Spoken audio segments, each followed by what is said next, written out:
Boleh kita mulai. Bismillah. Assalamualaikum warahmatullahi wabarakatuh. Alfian Tusina, Pak. Waalaikumsalam warahmatullahi Dengar ini suara? wabarakatuh. Ini sementara hujan ya. Sebelum di absen, Pak. Oh, masih ada. Siapa lagi?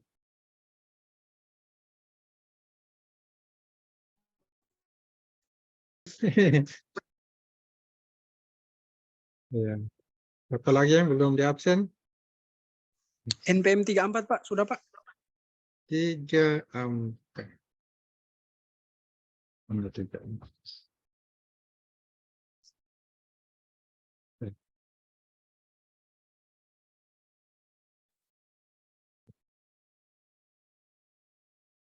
Next, kita buka materi.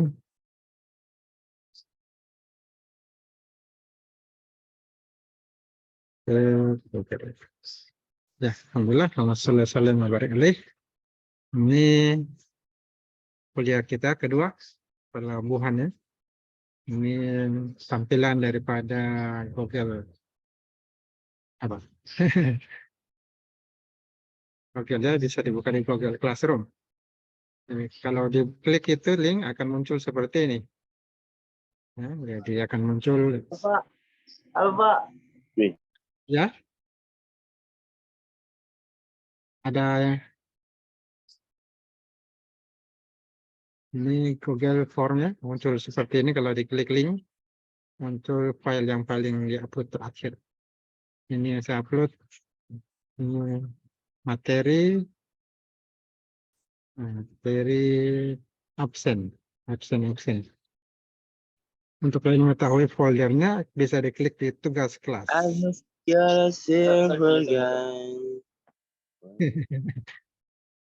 Nah, tugas kelas. Nah, di sini ada muncul video perkuliahan, ya, absen. Nah, bisa di absen. Kalau absen, ini kelas B misalnya. Klik ini, klik absen, kemudian klik di chatting, komentar. Oh, jaringannya ini kurang bagus. Ada kedengaran suara ya? Tergang jaringan. Ya, masuk kembali. Ini ada gangguan teknis. Kenapa hilang suara, Pak? Ya, gangguan. Jaringan. Maaf. Ngaruh Iya, hujan. Pak. Hujan di sana hujan? Pak. Hujan kencang, Pak. Kan. Ya. Ini hujannya dari rintik-rintik. Pelabuhan, tugas kelas, bisa absen di sini, komentar ya kalau mau absen, klik komentar, tulis nama. Ini perkuliahan pertama ada 3 orang yang absen. Ihsan, Muhammad Ihsan Deki, dan Kevin. Perkuliahan kedua absen. Perkuliahan kedua, klik saja komentar. Apa ya? Kembali. Dan misalnya absen kedua, klik komentar, nanti bisa diklik. Ya, kok ke sini ya. Komentarnya ini.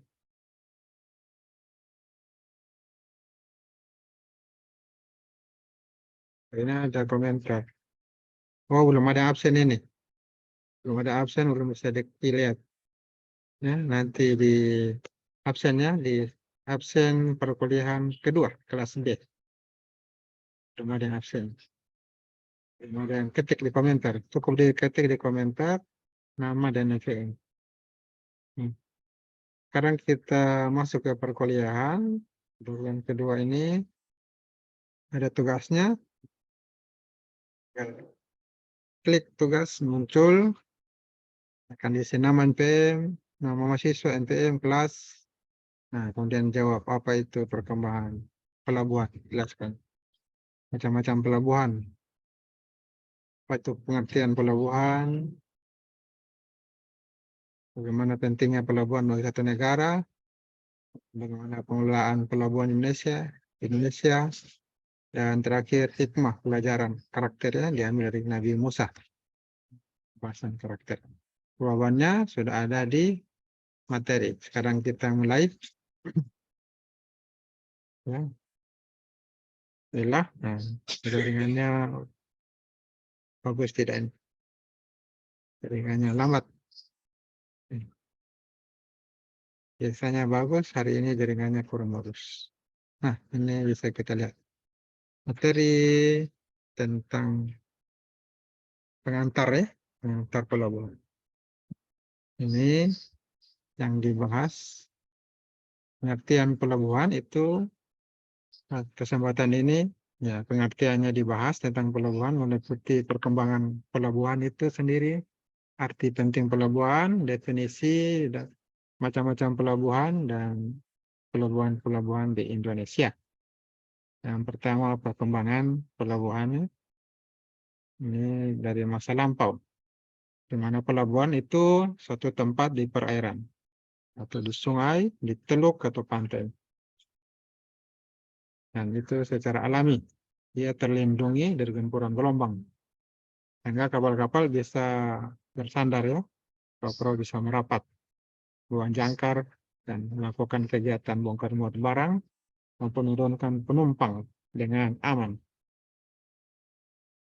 Dengan perkembangan zaman, pelabuhan sebagai sarana prasarana angkutan laut tidak lagi di perairan yang terlindungi secara alami, tapi bisa berada di laut terbuka.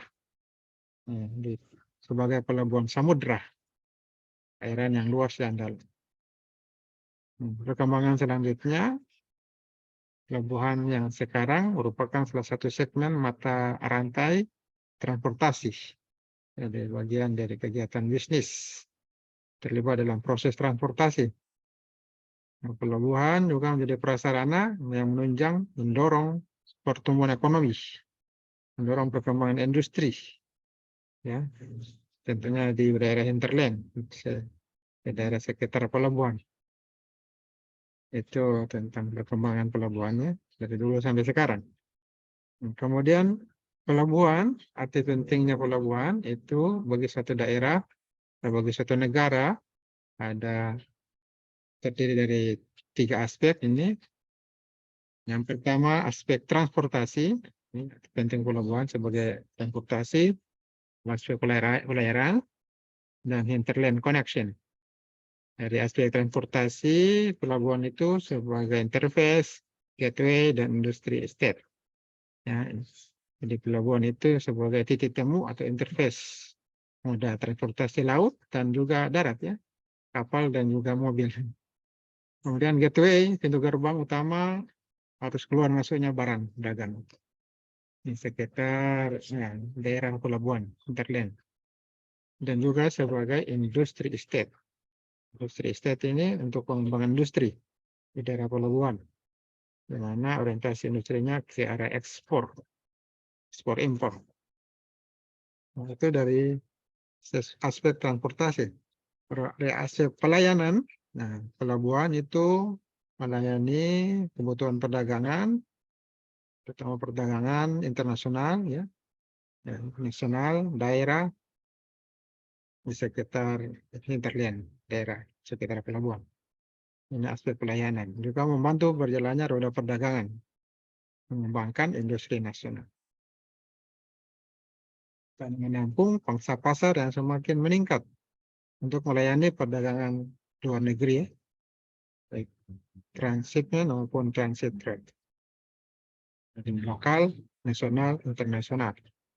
Sekarang pelabuhan sedang berfungsi dalam perdagangan internasional. Kemudian menyediakan fasilitas transit untuk tujuan daerah selanjutnya. Kalau kita berangkat ke Jakarta bisa transit ke Makassar misalnya, atau sebaliknya. Jakarta ke Look bisa transit ke Makassar ke Look. Juga menyediakan fasilitas pengembangan industri sekitar pelabuhan.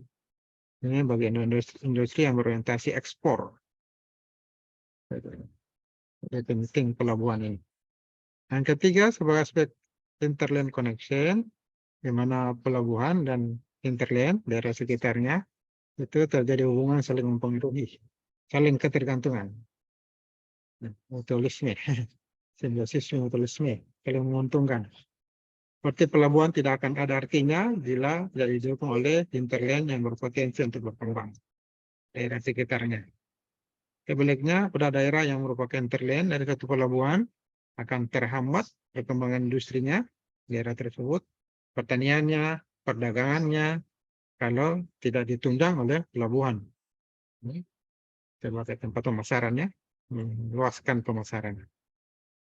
Tentunya dengan fasilitas memadai dan tingkat keefisiensi yang tinggi. Apa fasilitas yang memadai itu yang dimaksud yaitu prasarana jalan raya.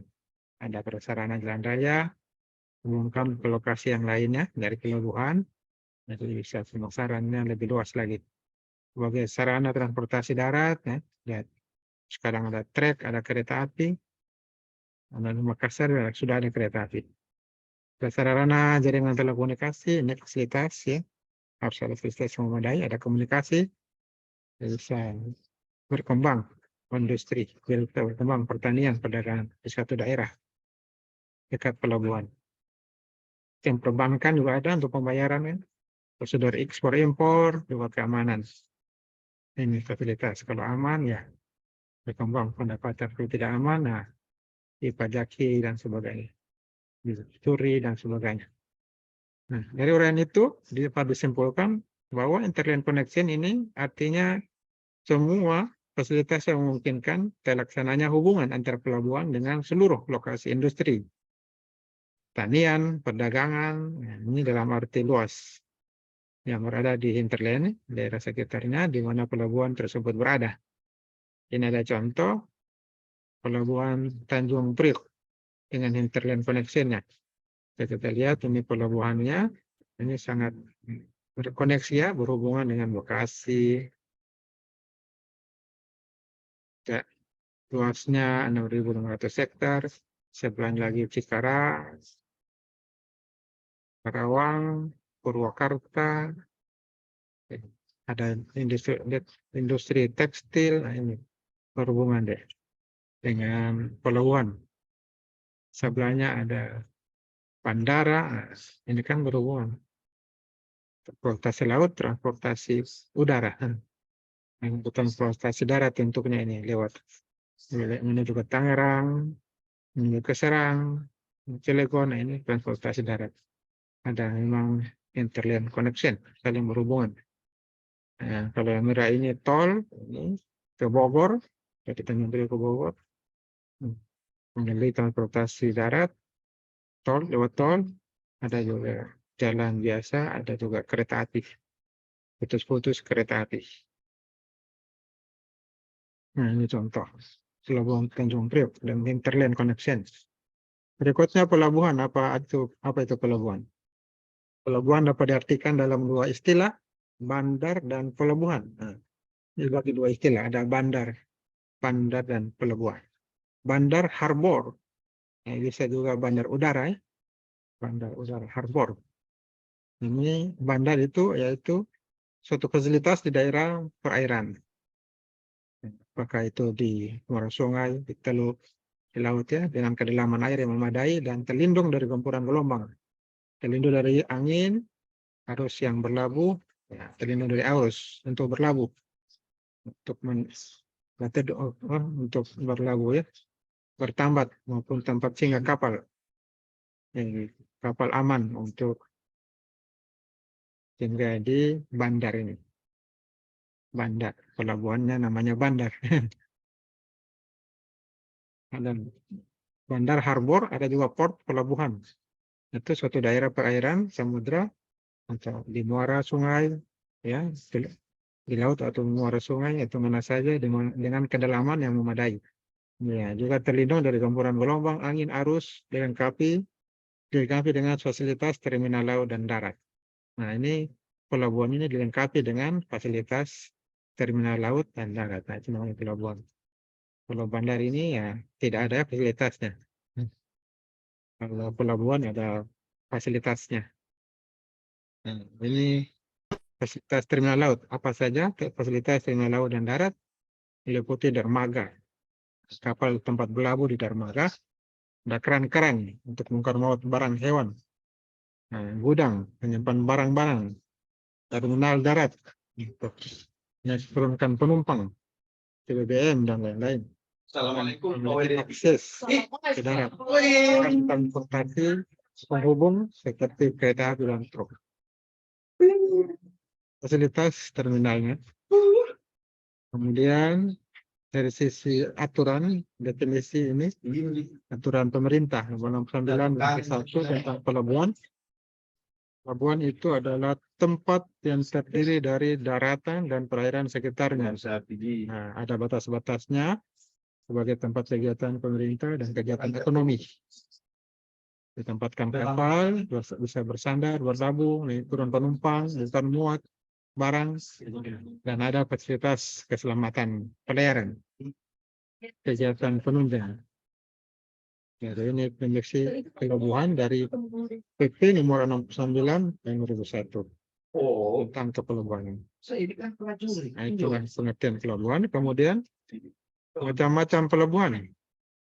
Ini terbagi dari segi penyelenggaraannya, ya, kegunaannya, dan geografisnya.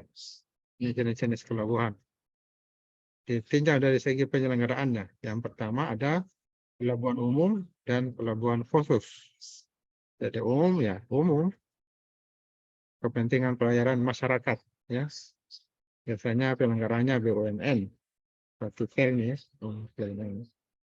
dan ada juga pelabuhan khusus, ini kepentingan tertentu, orang-orang tertentu yang punya pelabuhan itu sendiri. Dari segi kegunaan, pelabuhan dibagi ada pelabuhan ikan, pelabuhan barang, TPI, penentuan ikan, dan di Tanjung lalu pelabuhan ikan. Pelabuhan barang juga di Tanjung ada, ya. Ada pelabuhan penumpang juga, ya, Tilongkabila. Ya. Ditinjau dari geografisnya, ini ada pelabuhan alam, alami, ada buatan, ada semi alam. Ini sebagai geografis, geo, bumi, alami. Kemudian terakhir pelabuhan di Indonesia. Bagaimana pelabuhan Indonesia? Lebih dari 580 pelabuhan itu terdiri dari pelabuhan besar dan kecil. Ada 110 pelabuhan relatif besar, komersial, dikomersialkan. Nah, dikelola oleh BUMN. Bersifat komersial seperti Tilongkabila itu kan, Pelni, PT Pelni, BUMN yang badan usaha milik negara. Dibayar, berangkat, dapat keuntungan. Nah, ada ratusan pelabuhan dan dermaga yang bersifat khusus. Ada industri yang kelola. Nah, mungkin di mana? Di Batu yang ada migas, minyak dan gas, nah itu khusus. Ada dermaganya yang mengangkut gas. Sedangkan lainnya merupakan pelabuhan-pelabuhan kecil tersebar di pulau-pulau terpencil di seluruh Nusantara, dan tentunya non komersial. Pelabuhan di kampung-kampung itu kan, petani menempatkan perahunya untuk nelayan mungkin. Jadi itu materi kita, ini tugasnya. Jadi Google Formnya. Nah, kemudian saya tutup dengan materi karakter.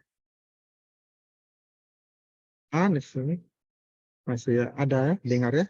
Sudah berhenti hujan di sini. Mudah-mudahan bagus jaringan. Ini kita coba ambil karakter sifatnya dari Nabi Musa alaihissalam. Kita bahas ini pendidikan karakter, karena tujuan pendidikan kita ini pendidikan tinggi untuk manusia beriman, bertakwa pada Tuhan Maha Esa, berakhlak mulia. Nah, di samping sehat tentunya berilmu, cakap, cerdas, ini kreatif, mandiri, terampil, kompeten. Ya. Jadi semua kalian itu diantaranya ya, juga diharapkan memiliki akhlak yang baik, ya, memiliki karakter, sehingga bisa menjadi orang yang baik nanti di dunia ini. Dan kalau jadi orang baik, matinya masuk surga. Orang yang buruk ya buruk membawa dosa, dosa akan membawa neraka. Makanya perlu saya tambahkan materi di samping ilmu teknik, menjadi teknokrat juga memiliki karakter yang baik yang sesuai dengan tujuan pendidikan nasional ya, tujuan pendidikan. Ini Bapak Pendidikan Nasional kita yang mengarahkan kita menjadi generasi emas tahun 2050. Kita juga Mendikbud ini Nadiem Makarim. Anwar Anwar Makarim. Jadi kita perlu mengarahkan agar mahasiswa memiliki beberapa kompetensi ya. Di samping ilmu teknik juga punya kemampuan komunikator. Bisa mendidik, melatih, jadi pendidik, pelatih, dan telaten. Mendidik masyarakat. Menghubung dengan mitra, ya, pengabdian ke masyarakat, agen pembaharu, agen of change, merubah kondisi masyarakat yang sekarang sedang tidak baik menjadi baik. Memberikan masukan kreatif, ya, kritik yang bersifat konstruktif, memperbaiki kondisi yang sekarang ini, dan pembangunan bisa berubah dari sisi agamanya, ekonominya, sosial, lingkungan. Kita memberikan inspirasi, inovasi, berbasis keyakinan lokal dan yang lainnya. Jadi intinya kalau sudah lulus perguruan tinggi dia ditargetkan memiliki unsur sikap. Apa saja unsur sikap lulusan perguruan tinggi? Bertakwa pada Tuhan Maha Esa, memiliki moral, etika, kepribadian yang baik dalam menyelesaikan tugas, berperan untuk negara, bangga, tanah air dan seterusnya. Nah, di sini kita harus punya moral, etika. Nah, ini bisa dibaca-baca. Kita bisa belajar memiliki wawasan intelektual. Karakter itu dari ormawa, organisasi masyarakat. Ormawa, organisasi mahasiswa. Bisa aktif organisasi mahasiswa, ada IMM, ada himpunan, ada BEM, ada apa lagi? Organisasi mahasiswa. Ada bisa aktif kegiatan kokurikuler, ekstrakurikuler, pengabdian masyarakat, mengembangkan bakat, minat, kemampuan dirinya. Organisasi mahasiswa itu diharapkan bisa ya, membentuk ya, bukan cuma bisa hadir kuliah, pintar, tetapi juga komunikator. Bisa bekerja sama dengan tim, bisa membuat kegiatan di masyarakat, kemudian masyarakat bisa membuat kegiatan nasional, internasional bahkan. Nah, makanya kita harus mempelajari juga karakter ini. Untuk kesempatan ini saya menyampaikan kisah Nabi Musa alaihissalam, ya, di mana Nabi Musa alaihissalam ini seorang rasul yang masuk kategori Nimim. Ada 5 orang, Nuh, Ibrahim, Musa, Isa, dan Muhammad SAW. Nah, Nabi Musa alaihissalam ini seorang nabi dan rasul, mana dia hidup di zaman Raja Fir'aun. Ini raja yang jahat, kejam, raja yang zalim. Di mana Nabi Musa saat itu dijuluki Kalamullah. Memang disebut Kalimullah karena pernah bertemu langsung, berbicara dengan Allah, Tuhan pencipta alam, di Bukit Tua. Nabi Musa alaihissalam diturunkan kitab Taurat untuk mengajak manusia menyembah Allah, Tuhan yang Esa. Ini mujizat Nabi Musa alaihissalam, kalau bisa membelah laut, ya, biasa bisa dibaca kisah Nabi Musa di dalam kisah-kisahnya. Ini kisah secara singkat saja. Di mana suatu saat ini raja yang jahat dan kejam ini bermimpi. Bahwasanya ada api menyala berkobar di Baitul Maqdis dan membakar rumah, mengalahkan kaum Kipti. Nah, dia kaum Kipti. Menang di Mesir dipimpin oleh kaum Kipti. Dan apa artinya? Dia panggil penyihirnya. Kemudian tukang sihir Bani Israel itu menjelaskan akan lahir nanti seorang laki-laki dari kalangan Bani Israel kelak akan mengunculkan kerajaan Mesir, menggantikan kepemimpinan Fir'aun.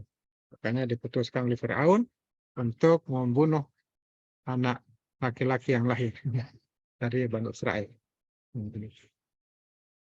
Pada saat itu, untuk menyelamatkan Nabi Musa kecil, ibundanya Ayah Riha Allah Ta'ala ilhamkan pada hati Ayah Reha, Ibunda Musa alaihissalam untuk menghanyutkan Nabi Musa alaihissalam ke sungai Nil. Allah Ta'ala menjaga Musa alaihissalam dan menjadikan Asiyah, istri Fir'aun, sangat senang. Asiyah minta pada Fir'aun agar diizinkan masuknya. Pada baca kisahnya ini bisa dilihat luar biasa, ya, rekayasa dari pencipta alam semesta. Ada dikasih roti dengan api, roti dengan bara api. Kalau diambil roti, ya akan dibunuh. Tapi ternyata diambil bara api, dia makan. Akhirnya itu menyebabkan lidahnya sakit dan agak terganggu bicaranya. Nabi Musa itu terganggu bicaranya. Ya, menggunakan bahasanya susah. Mungkin Fir'aun. Nah, tidak bisa bicara R. Itulah kondisinya. Bisa dibaca dalam kisah-kisah. Ibunda Nabi Musa ini tentunya sebagai seorang ibu merasa kehilangan. Dia merasa kesepian. Dia berdoa agar dipertemukan dengan bayinya. Saudaranya Nabi Musa, kakaknya Nabi Musa, diminta ibunya supaya cari dia. Karena selalu dipikirkan oleh ibunya. Dan Nabi Musa setelah ditemukan oleh Asiyah, istri Firaun, dia diasuh jaringan sedikit terganggu. Selanjutkan saudaranya perempuan datang ke istana, kemudian dia tunjukkan keluarga yang mampu mengasuh bayi, ya, Nabi Musa. Ini masih bisa terlihat ini screen. Dan selanjutnya ini jaringan kembali bagus. Ini saudara perempuan Nabi Musa alaihissalam datang ke istana dan dia memberikan informasi bahwasanya ada ibu yang bisa menyusui Nabi Musa alaihissalam. Kemudian Aisyah meminta, si Firaun meminta Ayah Reha untuk mengasuh Musa alaihissalam. Nah, dipertemukanlah Asyarika, ibu Nabi Musa, dengan Nabi Musa alaihissalam, anaknya. Dan selalu bersyukur. Ibunya bersyukur, dia berhenti bersyukur dengan hikmah, dengan nikmat yang diberikan oleh Maha Pencipta. Nah, dari sini kita bisa mengambil beberapa hikmah, ya. Apa saja hikmah yang kita ambil dari kisah Nabi Musa? Yang pertama, mahasiswa harus taat dan patuh pada orang tuanya, ya, terutama ibunya, ya, yang mengandungnya selama 9 bulan, ya. Kemudian lahir, diurus, ibunya dikencingi, diberaki, hampir setiap hari, itu. Makanya kita harus taat dan patuh pada orang tua, terutama ibu. Kemudian mahasiswa harus menyayangi saudaranya, baik kakak ataupun adik, ya. Jangan berkelahi antar saudara.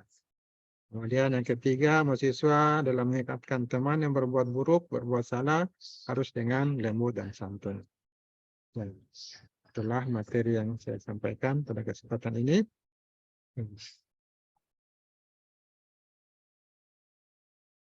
Demikian materinya.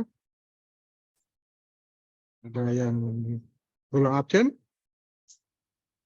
Masih kedengaran ini suara? Masih Pak, masih. Masih Pak. Masih Pak, masih. Cek. Jadi kalau ada masukan silakan, ada bertanya Masih, silakan. masih. Kita juga di grup PA, ya.